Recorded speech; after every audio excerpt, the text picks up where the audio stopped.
Now student, today we start our topic trigonometric equations, है ना। trigonometric equations हमने chapter का जब इंट्रोडक्शन लिया था तब भी हमने पढ़ा था equations जो होती है trigonometric, तो अब हम इसको पढ़ेंगे। तो now in this topic we have to find the solutions, है ना। we have to find the solutions of trigonometric equations, है ना। basically trigonometric equations है क्या, है ना।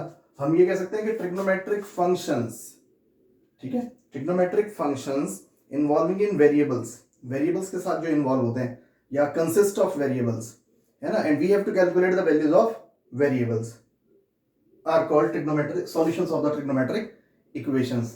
तो अभी थोड़ा सा डेफिनेशन में मैंने जैसे इसको डिफाइन करा तो थोड़ा सा कंफ्यूजन होगा, है ना। तो बेसिकली है क्या कि ट्रिग्नोमेट्रिक फंक्शंस की वैल्यूज हमें ऑब्टेन करनी है लेकिन कंसिस्ट ऑफ वेरिएबल्स, उन इक्वेशंस में जो वेरिएबल्स होंगे। फॉर एग्जांपल जैसे मैंने लिया sign x is equal to 1/2, तो it is a trigonometric function sin x involving with the variable x, तो we have to calculate the value of x, तो कह सकते हैं एंगल की वैल्यू ऑब्टेन करना सीख रहे हैं हम यहाँ पे।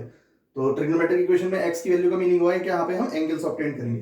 तो अब जैसे sin x इक्वल टू 1/2, तो sin x, तो sin के टेबल में 1/2 कहाँ आता है, sin 30 की वैल्यू यानी π/6, है ना।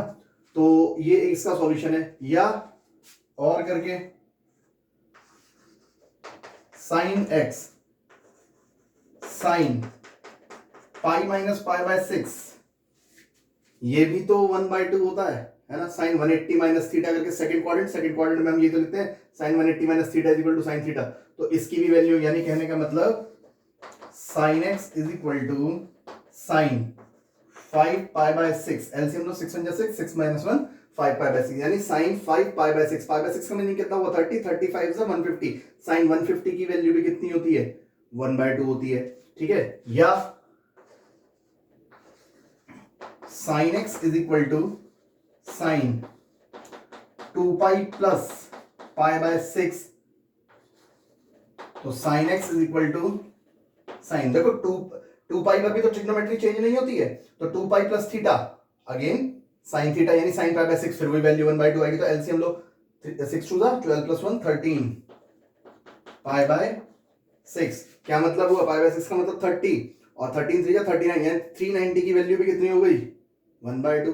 तो एक ही वैल्यू देखो कितनी जगह आ रही है, π/6 पर भी आ रही है, 5π/6 पर भी आ रही है, 13π/6 पर भी है, और भी आगे और जगह भी आएगी, तो बहुत सारी वैल्यूज हैं। तो they all are the solutions of the trigonometric equation, कि यहाँ पे जो x है वो π/6 है, ये इसका एक सॉल्यूशन हो गया। यहां पे जो x है कंपेयर करने पर वो 5π/6 हो गया, ये इसकी एक वैल्यू हो गई। और यहां पे अगर हम कंपेयर करें तो x इज इक्वल टू 13π/6, ये भी इसकी एक वैल्यू। तो बहुत सारी वैल्यूज ऐसी मैं निकाल सकता हूं। तो हम यहाँ पे जो ट्रिग्नोमेट्रिक इक्वेशंस के सॉल्यूशंस पढ़ेंगे, क्या पढ़ेंगे हम यहाँ पे, solutions of trigonometric equations, trigonometric equations के जो हम सॉल्यूशन पढ़ेंगे। तो ये सॉल्यूशन दो टाइप्स में पढ़े जाएंगे हमारे पास। एक तो हम पढ़ेंगे प्रिंसिपल सॉल्यूशन, प्रिंसिपल सॉल्यूशंस, और एक हम पढ़ेंगे जनरल सॉल्यूशंस, है ना। तो मैं फिर बता रहा हूं, रटना नहीं है, अगर हमें पढ़ना है तो टॉपिक्स को बहुत क्लियरिटी से पढ़ना है, डेप्थ में पढ़ना है, कि प्रिंसिपल सॉल्यूशंस कैसे निकलते हैं और जनरल सॉल्यूशंस कैसे ऑब्टेन करते हैं, ये सिखाऊंगा, और ये होते क्या हैं ये भी बताऊंगा। प्रिंसिपल सॉल्यूशंस वो होते हैं जिसमें आपका थीटा, है ना, मैंने यहाँ वेरिएबल एक्स ले रखा था ना थीटा, तो जिसमें आपका theta is always greater than equal to 0 less than 2π, 0 से 2π के बीच में रहेगा, ठीक है। और general solution all possible values,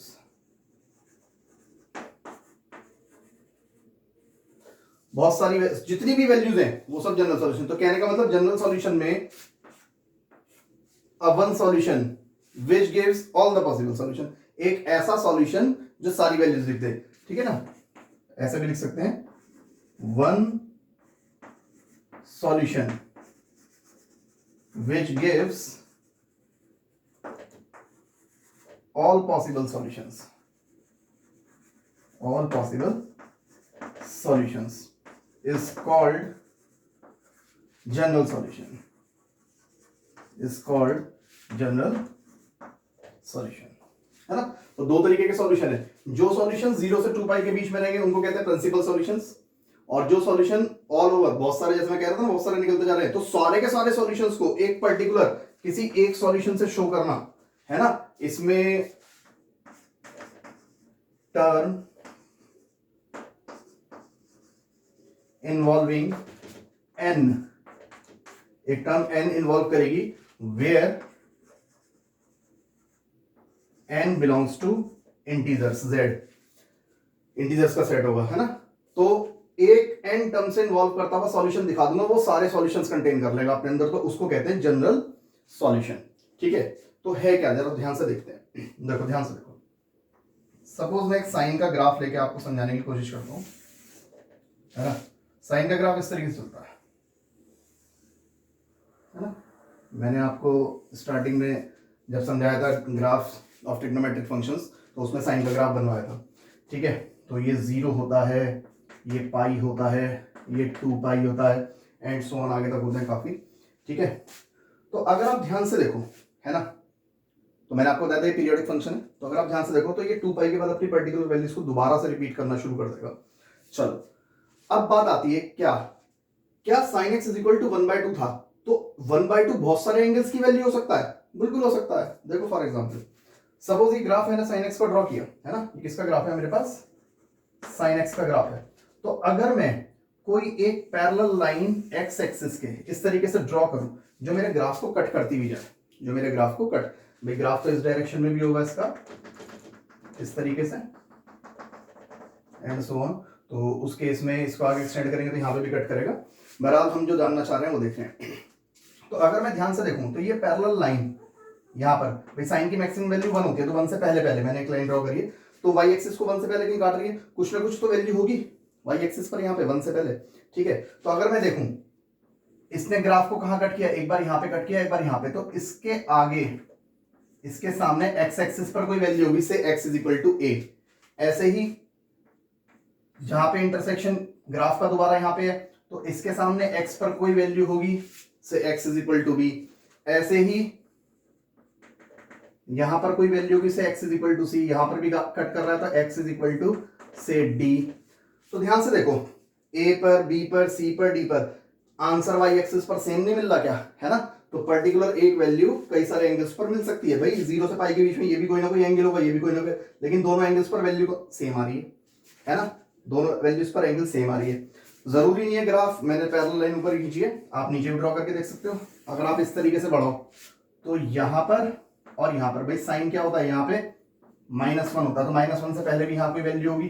तो ध्यान से देखो, एक्स एक्सिस पर से कोई पॉइंट है, एक्स इज इक्वल टू से p पॉइंट है, और से x इज इक्वल टू से q पॉइंट है ना, ये p है और ये q है। तो ध्यान से देखो, p पर वैल्यू अगर आप चेक करो तो कुछ ना कुछ यहाँ पे पर्टिकुलर वैल्यू होगी, q पर चेक करो तो सेम वैल्यू है, ऐसी आगे भी कट कर रहा है तो इस पॉइंट पर भी सेम वैल्यू। तो ये सब एंगल्स ही तो हैं x एक्सिस पर, तो एंगल्स पर पर्टिकुलर वैल्यू एक ही मिल रही है। तो हाँ, एक वैल्यू कई सारे एंगल्स की हो सकती है, तो बहुत सारे सॉल्यूशंस हो सकते हैं। तो अब बात आती है, मैंने आपसे कहा था प्रिंसिपल सॉल्यूशंस क्या होते हैं, वो सॉल्यूशंस 0 से 2 पाई के बीच में लाया करते हैं। तो कहने का मतलब 0 से 2 पाई यहीं तक तो हुआ, ये जो 2 पाई तक है इसके बीच में किसी भी ट्रिग्नोमेट्रिक फंक्शंस के जो सॉल्यूशंस होते हैं उनको हम प्रिंसिपल सॉल्यूशंस कहते हैं। तो अगर मैं ध्यान से देखूं, अगर मैं ऊपर पॉजिटिव पार्ट पे बात करूं, तो जो मैंने पैरेलल लाइन ड्रॉ करी है, तो मेरे ग्राफ को कितनी जगह काट रही है, 2 जगह, 2 पाई तक की बात कर रहा हूं मैं आपसे, यहां तक उस ये काटा तो यहाँ पे भी है, लेकिन ये 2 पाई के बाद कट किया है। 2 पाई से पहले पहले कितनी जगह कट करा, 2। तो जो भी ट्रिग्नोमेट्रिक फंक्शंस है उसकी कितनी प्रिंसिपल वैल्यू है, 2, 0 से 2 पाई के बीच में रहती है। इसी तरीके से अगर मैं नीचे हूं तो 0 से 2 पाई से पहले पहले 2 जगह कट किया है, देखो, है ना, पहले पहले 2 जगह कट करा है, 2 वैल्यू। तो ये वैल्यूज नेगेटिव है, देखो यहाँ पे माइनस की तो वैल्यू होगी कोई ना कोई, और यहाँ पे ये प्लस की वैल्यू भी कोई ना कोई, और 2 पाई से पहले ये पॉजिटिव है। तो अगर हमारा पॉजिटिव का क्वेश्चन है, जैसे sin x is equal to 1/2, it is positive, तो इसकी दोनों प्रिंसिपल वैल्यू पॉजिटिव कोऑर्डिनेट से निकलेंगी। और अगर हमारा sin x, suppose sin x is equal to -1/2, तो -1/2 का मतलब इसके नीचे, तो वो दोनों वैल्यूज वहां से निकलेगी जहां जहां साइन क्या होता है, नेगेटिव होता है। तो यहां से एक बात क्लियर होती है कि अभी मैं प्रिंसिपल वैल्यूज की बात कर रहा हूं, तो हर ट्रिग्नोमेट्रिक फंक्शन की जो प्रिंसिपल वैल्यूज होती हैं वो 2 वैल्यूज होती हैं। तो पॉजिटिव के लिए दोनों पॉजिटिव वैल्यू वहां से निकलेंगी जहां वो पॉजिटिव होता है, और नेगेटिव के लिए दोनों प्रिंसिपल वैल्यूज उस क्वाड्रेंट से निकलेगी जहां वो ट्रिग्नोमेट्रिक फंक्शन नेगेटिव होता है। तो इज दैट क्लियर? ये हमारे पास प्रिंसिपल वैल्यूज होती हैं। ठीक है, अब हम आते हैं जनरल सॉल्यूशन पे। तो उसके लिए first of all pause the video and note it down, फिर हम आगे कंटिन्यू करते हैं इसको जनरल सॉल्यूशन के लिए।